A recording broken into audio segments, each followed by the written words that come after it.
धर्मेंद्र प्रधान इस्तीफा दो, निकलिए, किसी और की जागीर है क्या? ये हमारा देश है, हमारा हक है। जो अंधभक्त हैं वो बोर हो चुके हैं टीवी देख के कि यार लोग नहीं चाह रहे आपको, थोड़ी तो शर्म करो। पता चल रहा है कि यार इसका उस मंत्री से कनेक्शन है कि बिना फंडिंग के इतना बड़ा मूवमेंट नहीं किया जा सकता पूरे नेशन वाइड। पत्रकार के नाम पे आप पत्तल चाटते रहोगे ना। उनको ये पता कि उमर खालिद के ऊपर कौन सा केस है, क्या है। अरे देश में अगर काम करने वाले लोग होंगे नहीं, देश चलेगा कैसे? कुछ अच्छे काम कर लो ना आप देश के लिए। कॉकरोच जनता पार्टी देश भर में नाम है, अलग अलग जगहों पे प्रोटेस्ट किए जा रहे हैं। एक ही डिमांड है कि धर्मेंद्र प्रधान जो एजुकेशन मिनिस्टर हैं वो रिजाइन दें। मामला है पेपर लीक का और दूसरे एग्जाम में जो लीक्स होते हैं, हर साल कहीं ना कहीं कुछ ना कुछ लीक होता है। अभी हमारे साथ हैं, बड़ा ही चर्चित नाम है, विजेता दहिया है, सीजेपी के स्पोक पर्सन हैं, फिल्म मेकर हैं, पॉलिटिकल रिसर्चर हैं और कंटेंट क्रिएटर हैं। कि एक्चुअल रूट प्रॉब्लम क्या है पेपर लीक का, कि ये हर बार पेपर लीक से खबरें आती हैं। रूट प्रॉब्लम क्या और क्यों उसका सॉल्यूशन नहीं निकल रहा? रूट प्रॉब्लम हमेशा एक ही होती है, लैक ऑफ पॉलिटिकल विल। कोई दुनिया में इतनी बड़ी समस्या नहीं है इसका सॉल्यूशन ही ना हो सके, वरना आप जो भी कहो सब बहाने। ये होना चाहिए कि भाई ये स्टूडेंट हैं, इनकी ज़िंदगी का सवाल है, इनके भविष्य का सवाल है। और आप देखो अगर पेपर लीक हो गई तो ये सोचो एक ओवरऑल जो ब्रॉडर इशू है करप्शन का, वो कितना ज़्यादा है। अब कोई बंदा है, मान लो पुलिस का पेपर दे रहा है, 15 लाख रुपए में उसने पेपर खरीदे। अब इस टाइप का बंदा अगर आ गया तो उसकी पहली प्रायोरिटी क्या होगी? क्राइम कंट्रोल करना होगी या मतलब ये पैसे छापना होगी? वही होगी ना कि भैया 15 लाख रुपए मैंने उसके दिए थे, पहले तो मुझे अपने पैसे छापने। और चाहे कोई फिर डॉक्टर बने, कोई पुलिस में जाए, कोई जिस भी विभाग में जाएगा तो करप्शन फैलेगा। वो चीज़ हो भी रही है। तो तरीका यही है कि अगर आप एक एक्सपर्ट कमेटी बनाओ, आप आइडेंटिफाई करो कि क्या क्या प्रॉब्लम्स हैं। स्टूडेंट्स बता रहे हैं, उनसे पूछ लो, स्टेक होल्डर से पूछ लो। कहीं पे बच्चे कोई एआई निकाल के सॉल्व कर रहे हैं पेपर, कहीं कोई हैकिंग हो जा रही है, नॉर्मलाइजेशन की दिक्कत है, जो ब्लैक लिस्टेड एजेंसी है उनको दोबारा कॉन्ट्रैक्ट कैसे मिल जा रहा है। तो कुछ जायज़ सवाल है, इनको लोग देख नहीं रहे। पेपर लीक बार बार होते हैं, किसको आप जिम्मेदार मानते हैं? सीधा सीधा धर्मेंद्र प्रधान का आप लोग रेजिग्नेशन मांग रहे हैं। अभी सर चक्कर क्या है ना, देश में एक वो क्रेडिट जीवी वाला कल्चर चल रहा है। कुछ भी हो जाए ना, कहीं पे फूल भी खिल जाए उसका क्रेडिट ले लेंगे, है ना। कुछ गड़बड़ हो जाए उसका क्रेडिट कोई, उसकी जिम्मेवारी कोई लेने को तैयार नहीं है। भाई शिक्षा मंत्री हो आप तो कुछ ना कुछ होगी ना आपकी जिम्मेवारी, फिर नहीं तो किस बात के शिक्षा मंत्री हो? तो लेनी चाहिए उनको जिम्मेवारी, और क्या। आपको लगता है कि रिजाइन देंगे वो? देना तो चाहिए। क्यों नहीं दे रहे हैं? आप क्या लगता है कि अहंकार है, और क्या है? अहंकार है, और बिल्कुल ही बेशर्मी की बात कर रहे हैं। हजारों लोग उनको बोल रहे हैं, 8 लाख लोगों ने तो सिग्नेचर करके दिया पिटिशन पे कि इस्तीफा दो। उनके खुद आप ट्विटर प्रोफाइल खोल के देखो उनका, इधर उधर की पता नहीं क्या क्या, मतलब अभी वो पोस्ट डाल रहे हैं। लोग उनके नीचे भी बार बार हजारों लोग कमेंट कर रहे हैं, धर्मेंद्र प्रधान इस्तीफा दो, निकलिए। उनको कोई यार शर्म नहीं, लिहाज नहीं, कुछ नहीं, चिपके हुए हैं। कोई मतलब है क्या? सीजेपी के मुद्दे क्या हैं सर, और मुद्दे क्या हैं?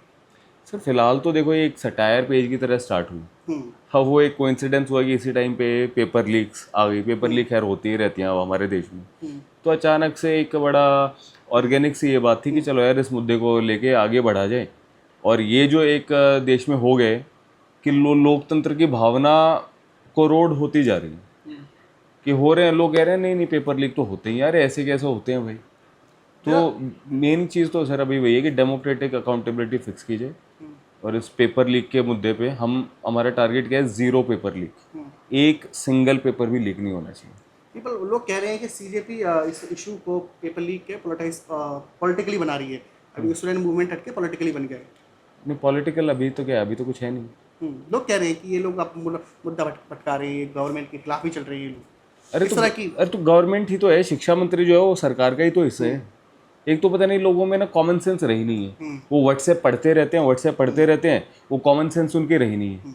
कहते हैं इस पे राजनीति नहीं होनी चाहिए, उस पे नहीं होनी चाहिए, फिर किस चीज़ पे होनी चाहिए? जो देश की जनता है, उनके जो मुद्दे हैं उसी पे तो राजनीति होगी ना।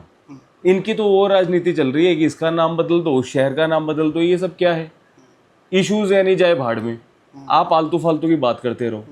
फिर कुछ कह रहे हैं कि नहीं नहीं ये तो पॉलिटिक्स में आ जाएंगे। तो फिर अभी हालांकि कोई प्लान नहीं है, लेकिन मैंने तो बार बार ये बात कही है कि अगर भाई किसी का प्लान भी है तो क्या गलत है?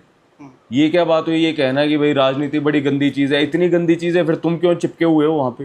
अब मैं वो एक न्यूज़पेपर रिपोर्ट में पढ़ रहा था कि उनके जो फादर हैं अनपढ़ हैं बेचारे, उसकी केमिस्ट्री की किताब खोले बैठे हुए हैं। क्यों? क्योंकि ये उनके बेटे की आखिरी निशानी है। उस किताब में उनके बेटे ने अपने हाथ से जैसे डायग्राम बनाते हैं, हैंड रिटन नोट्स होते हैं, तो उनको देख देख के वो कह रहे हैं कि बेटा, मेरे डॉक्टर बेटा आजा, ये तेरी किताब तो ना बुलाने लग रही है। अब वो तो लेकिन आएगा नहीं वापस। वो एक लड़की थी वहाँ पे, आकांक्षा चतुर्वेदी, नागपुर से, उसके फादर ने बेचारे ने जो है लोन ले रखा था, और उसी के लिए वो नागपुर शिफ्ट हुए। वहाँ पे कुक का काम कर रहे थे। और सोचो यार, वो इतनी खुश थी कि मेरे 650 से ज़्यादा मेरा स्कोर है, अब फाइनली पापा आपका सपना पूरा होगा, अपने छोटे भाई की जो एजुकेशन है वो पूरा मेरे ऊपर जिम्मा है, आप टेंशन मत लो। और अचानक से अब हमें ये पता चलता है। तो देखो ना, कितने लोग उनकी जान चले गई, कितने लोगों के सपने मर गए, कितने लोग डिप्रेशन में, एंजाइटी में चल रहे हैं। अगर एग्जाम सिस्टम में रिफॉर्म्स नहीं हुए तो लॉन्ग टर्म क्या इम्पैक्ट होगा स्टूडेंट्स और एजुकेशन पे? ये तो सर मैं कह तो रहा हूँ, केवल एजुकेशन की बात नहीं है, ये तो एक, अरे देश में अगर काम करने वाले लोग होंगे नहीं, देश चलेगा कैसे? डॉक्टर के बिना हेल्थ केयर कैसे होगा फिर? बताइए। पुलिस का अगर आप करोगे नहीं तो फिर वो कैसे चलेगा काम? ये तो एक चीज़ है ना कि जो रिक्रूटमेंट एग्ज़ाम है कि सरकार के अलग अलग डिपार्टमेंट्स में रिक्रूट करने के लिए, उसी चीज़ में गड़बड़ आ जाएगी तो फिर बताओ ना, अब देश कैसे चलेगा? SSC GD 46 लाख लोग अफेक्टेड हैं, बताइए। हर एक ही पेपर लीक हो रहे हैं, आपका नाम कैसे लिखा जाएगा इतिहास में? लोग यही कहेंगे ना कि यार इनके टाइम पे तो इतनी पेपर लीक हुए जा रही थी, इतना करप्शन था, इतनी सारी प्रॉब्लम्स थी, है ना। किसानों की कह रहे थे आय दोगुनी करेंगे, कुछ हो गया क्या? तो कुछ अच्छे काम कर लो ना आप देश के लिए, आपका अपने आप ही नाम हो जाएगा। वो नहीं कर रहे और दुनिया भर की बकवास कर रहे हैं। विजेता दहिया ये है, सौरव दास ये है, ये फलाना ये है, वो है, मतलब प्रोपागेंडा फैलाने के लिए आपके पास टाइम है।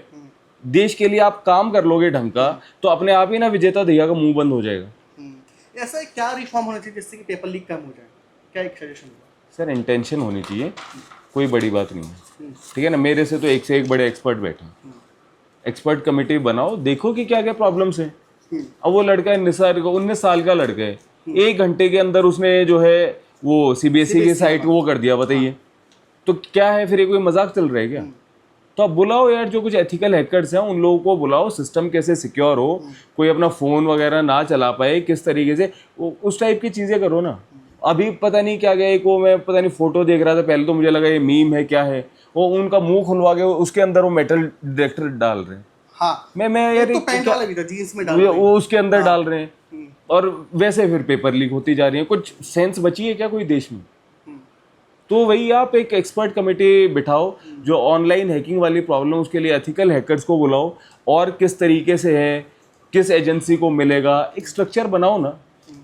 तो आप जो इवन सरकारी जो चीज़ें हैं, तंत्र है, वो अपने आप में सेल्फ सफिशिएंट नहीं हो सकता क्या? अब ये भी एक सवाल है ना, क्योंकि बाहर से फिर आ रहे हैं, फिर पता चल रहा है कि यार इसका उस मंत्री से कनेक्शन है, और जो जहाँ पे सेंटर हैं कुछ वहाँ से फिर लीक का पता चल रहा है। तो वही ये सारी काफ़ी सारी प्रॉब्लम है, एक रैशनल सॉल्यूशन आप निकालो इसका। मैं नहीं कह रहा कि मैं जो कह रहा हूँ आप वो करो, मैं कह रहा हूँ आप एक सॉल्यूशन निकालो। सीधे भी प्रोडक्ट्स को लेकर बहुत सारे सोशल मीडिया पे लोग हैं जो सवाल उठाते हैं कि बिना फंडिंग के इतना बड़ा मूवमेंट नहीं किया जा सकता पूरे नेशन वाइड। आप इसको कैसे देखते हैं, इन एलिगेशंस को? सर अभी तक तो वही है कि लोग दे रहे हैं साथ, आप जैसे लोग वही है हमारी फंडिंग, कुछ हम अपनी जेब से लगा रहे हैं। तो बाकी मैंने तो ये भी बोला है बाकी लोगों को कि यार फंडिंग करनी चाहिए, है ना, क्राउड फंडिंग हमें करवानी चाहिए। अब लेकिन उनकी भी बात सही है कि विजेता अगर हमने क्राउड फंडिंग स्टार्ट की, फिर उस पर ये बोलने लग जाएंगे ये देखो इनको तो पैसा चाहिए था, इनको तो पैसा चाहिए था, ये तो क्राउड फंडिंग करवाने लगे। तो फिर फंडिंग आ रही है किसी से, किससे आ रही है बताओ, किससे आ रही है? इधर से वो पार्टी बोल रही है ये इसके पीछे है, वो बोल रहे हैं वो उसके पीछे है। भाई पहले तो अपना डिसाइड कर लो यार। लोग कह रहे हैं कि CJP को प्रोटेस्ट की बड़ी जल्दी परमिशन मिल रही है। प्रोटेस्ट तो 2019 में भी हुए थे, तब लोगों को तो प्रेशर हो गए थे। तो प्रेशर है फिर, और क्या, यही है। और मैं तो बार बार यही कह रहा हूँ कि जो आपने सोच लिया ना कि वो हमारे माई बाप है, राजा है, ऐसा कुछ नहीं है।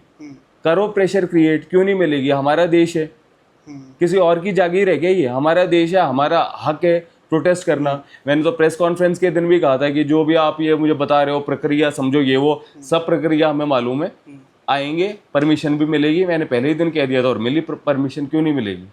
तो लोगों का तो ना अभी कई लोग इतने सिनिकल हो गए परमिशन नहीं मिलती तो उन्हें दिक्कत होती है, मिल गई तो दिक्कत है। हर चीज़ से यार एक जो मुद्दा है उस चीज़ को आप देख नहीं रहे, इधर उधर की आप नींद में एक में लगे हुए हो। सोशल मीडिया पर कुछ चीज़ें हैं, आपने इससे पहले भी इंटरव्यू में बात की, मैं वही रिपीट करूंगा कि जो सौरभ दास हैं जो आपके चीफ स्पोक पर्सन हैं, उनका एक फोटो उमर खालिद के साथ बड़ा वायरल किया जा रहा है और गलत एंगल से उसको नैरेटिव दिया जा रहा है। मैंने सिंपली एक बात कही, अभी ना लोग वही है कि व्हाट्सएप पे कुछ कुछ पढ़ते रहते हैं, ना उनको ये पता कि उमर खालिद के ऊपर कौन सा केस है क्या है नहीं है, ठीक है।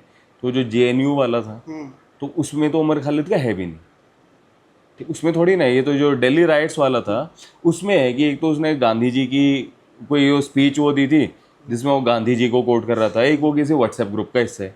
और मैं कह रहा हूँ अगर उसकी गलती है तो आप ट्रायल शुरू करो, दोषी पाए जाने पे आप सजा दो। ये क्या इतनी बड़ी बात है? पूरे दुनिया में एक भारत का नाम ये नहीं हो रहा क्या कि यार भारत में ना एक कोई पॉलिटिकल प्रिजनर है, 6 साल से उसको डाला हुआ है, ट्रायल भी स्टार्ट नहीं कर रहे। ये मतलब कॉमन सेंस तो लगाओ यार, हर चीज़ को आप लेफ्ट विंग राइट विंग ऐसे थोड़ी ना चलेगा। मैं तो यही कह रहा हूँ भाई, ट्रायल शुरू करो, दोषी मिले तो उसको सजा दो। तो इसमें क्या बात है फिर बताइए। मीडिया किस दिशा में काम कर रहा है देश का? नेशनल मीडिया तो दिख ही रहा है हमें क्या काम कर रहा है क्या नहीं कर रहा। तो जमीन पे भी नहीं आ रहे लोग, नारे लगाने लग जाते, फिर लगाएंगे ये लोग। अब आप वही पत्रकार के नाम पे आप पत्तल चाटते रहोगे और कब तक आप वो करोगे यार, है ना। बार बार मैं उनसे ये सत्य का आग्रह कर रहा हूँ कि भाई 2 ऑप्शन आपके पास, या तो आप पत्तल चाटते रहो, है ना, कि CJP वालों को हमने सुना दिया, इसको सुना दिया, ये कर दिया, इससे क्या है आपकी सैलरी में 5-10 हज़ार रुपये बढ़ जाएंगे, दैट्स ऑल।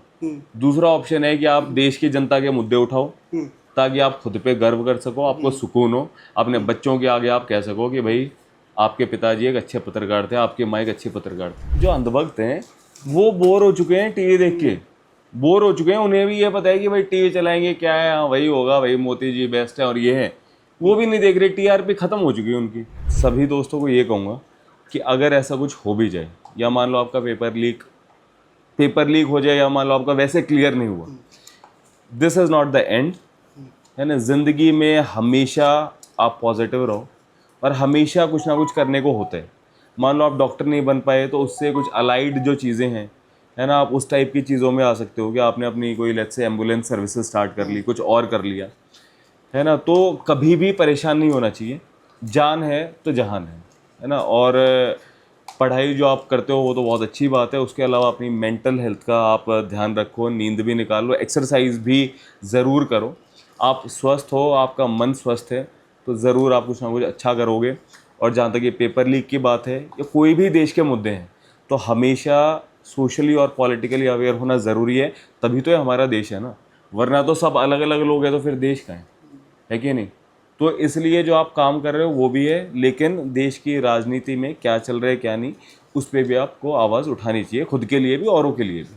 अगर एक प्रोटेस्ट को कुछ नहीं निकलता सॉल्यूशन, जैसे आप लोगों ने ऑर्गेनाइज किया अलग अलग शहरों में जाकर, उसके बाद भी कुछ सॉल्यूशन नहीं निकला, तो उसके आगे तो क्या स्टेप है, कुछ सोचा है? सर वही कोशिश कर रहे हैं कि भाई और ज़्यादा अलग अलग तरीके से बताए जाएँ, बोल के भी बता रहे हैं, पिटिशन दे के भी बता रहे हैं। कल तो मैंने गाना गा के भी समझाने की कोशिश की, हाँ हैदराबाद में, कि ना मांगू सोना चांदी, ना मांगू हीरा मोती, ये मेरे किस काम के, देता है इस्तीफा दे, जल्दी से इस्तीफा दे, दे दे दे दे दे इस्तीफा दे मंत्री, तेरे बस का कुछ भी नहीं।